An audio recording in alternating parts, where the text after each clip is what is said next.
नमस्ते दोस्तों, आज हम बात करने जा रहे हैं एक ऐसे महान व्यक्तित्व की जिन्होंने न सिर्फ अपने समय को प्रभावित किया बल्कि आने वाली पीढ़ियों के लिए एक नई राह बनाए। ये हैं भारत रत्न डॉक्टर भीमराव अंबेडकर, जिन्हें हम बाबा साहेब के नाम से भी जानते हैं। उनकी जिंदगी एक ऐसी मिसाल है जिसने 5000 साल के इतिहास को बदलकर रख दिया। तो चलिए उनके इस प्रेरणादायक सफर को करीब से समझते हैं, उनकी आवाज को सुनते हैं जो आज भी हमारे दिलों में गूंजती है। डॉक्टर भीमराव अंबेडकर का जन्म 14 अप्रैल 1891 को मध्य प्रदेश के महू में एक साधारण परिवार में हुआ था। उनके पिता सूबेदार Ramji Maloji Sakpal British Indian army में थे और मां का नाम था भीमाबाई। लेकिन उनकी जिंदगी की शुरुआत आसान नहीं थी। उस समय समाज में छुआछूत और जातिगत भेदभाव अपने चरम पर था। एक महार जाति से आने के कारण उन्हें बचपन से ही अपमान और तिरस्कार का सामना करना पड़ा। स्कूल में उन्हें बाकी बच्चों से अलग बैठाया जाता था, पानी के लिए उन्हें तरसना पड़ता था और यहाँ तक कि शिक्षक भी उन्हें छूने से कतराते थे। लेकिन इन सबके बावजूद बाबा साहेब ने हार नहीं मानी। उनके भीतर एक ऐसी आग थी जो अन्याय को देखकर और भड़क उठती थी। उनकी पढ़ाई का सफर भी कम प्रेरणादायक नहीं था। उन्होंने अपनी मेहनत और लगन से मैट्रिक पास की, फिर बड़ौदा के महाराजा सयाजीराव गायकवाड़ की मदद से आगे की पढ़ाई के लिए रास्ता बना। वो भारत के उन गिने चुने लोगों में से थे जो उस समय विदेश जाकर पढ़ाई कर पाए।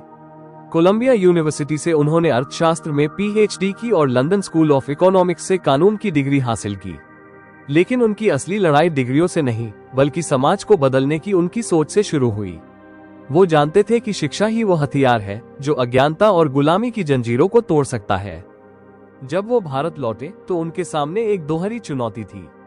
एक तरफ अंग्रेजों की गुलामी, दूसरी तरफ अपने ही देश में फैला जातिगत अन्याय। बाबा साहेब ने फैसला किया कि वो सिर्फ अपने लिए नहीं बल्कि उन करोड़ों लोगों के लिए लड़ेंगे जो सदियों से दबाए गए थे। उन्होंने दलितों, शोषितों और वंचितों की आवाज बनने का संकल्प लिया।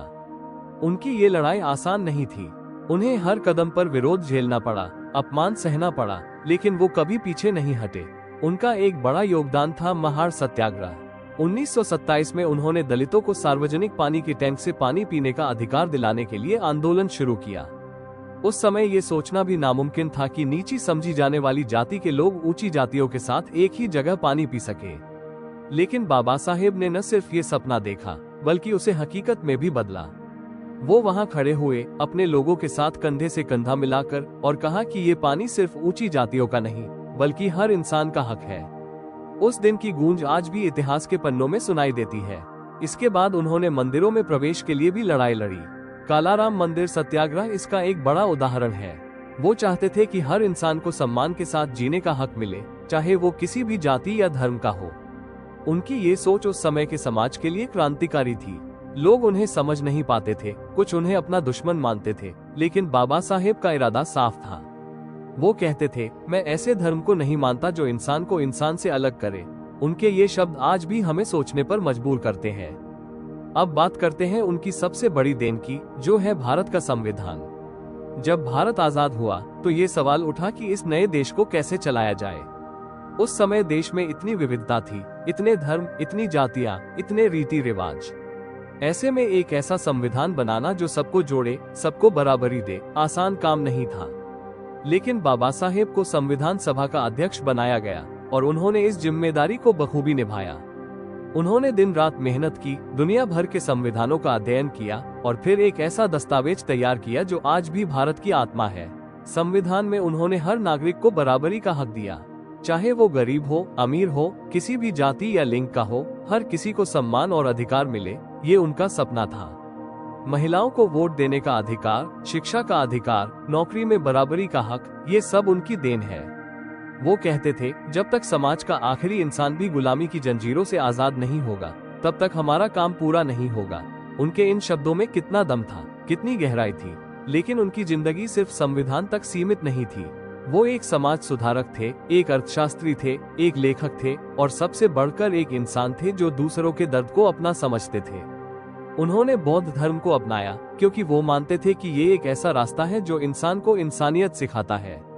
1956 में नागपुर में लाखों लोगों के साथ उन्होंने बौद्ध धर्म स्वीकार किया। ये उनका आखिरी बड़ा कदम था जिसने उनके अनुयायियों को एक नई राह दिखाई। उनकी जिंदगी में कई ऐसे मौके आए जब वो टूट सकते थे, उनकी पहली पत्नी रमाबाई की मृत्यु, फिर दूसरी पत्नी सविता के साथ भी कम समय बिताने का मौका और समाज का लगातार विरोध। लेकिन हर बार वो और मजबूत होकर उठे। उनके पास पैसा नहीं था, शाही ठाट बाट नहीं थे, लेकिन उनके पास था एक सपना, एक ऐसा भारत बनाने का सपना जहां कोई भूखा न सोए, कोई दबाया न जाए। 6 दिसंबर 1956 को बाबा साहेब हम सबको छोड़कर चले गए। लेकिन क्या वो सचमुच चले गए? नहीं, वो आज भी हमारे बीच हैं। हर उस बच्चे में जो स्कूल जाता है, हर उस औरत में जो अपने हक के लिए लड़ती है, हर उस इंसान में जो बिना डरे अपनी बात कहता है। वो हमारे संविधान में है, हमारे अधिकारों में है, हमारे सपनों में है। तो दोस्तों, बाबा साहेब की ये कहानी सिर्फ एक इंसान की कहानी नहीं है। ये उस जज्बे की कहानी है जो कहता है कि चाहे कितनी भी मुश्किलें आए, हार मत मानो। ये उस हौसले की कहानी है जो कहता है कि अगर समाज में कुछ गलत है तो उसे बदलने की हिम्मत रखो। 5000 साल का इतिहास बदलना कोई छोटी बात नहीं थी, लेकिन बाबा साहेब ने ये कर दिखाया। उन्होंने हमें सिखाया कि इंसानियत से बड़ा कोई धर्म नहीं, बराबरी से बड़ा कोई हक नहीं। आज जब हम उनके बारे में सोचते हैं तो एक सवाल उठता है, क्या हम उनके सपनों को पूरा कर पा रहे हैं? क्या हम उस भारत को बना पाए हैं जिसका सपना उन्होंने देखा था? शायद अभी रास्ता लंबा है, लेकिन उनकी रोशनी हमें राह दिखा रही है।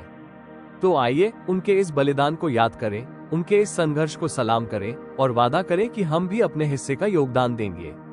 एक ऐसा भारत बनाएंगे जहां हर इंसान को उसका हक मिले, जहां प्यार हो, सम्मान हो और सबसे बढ़कर इंसानियत हो।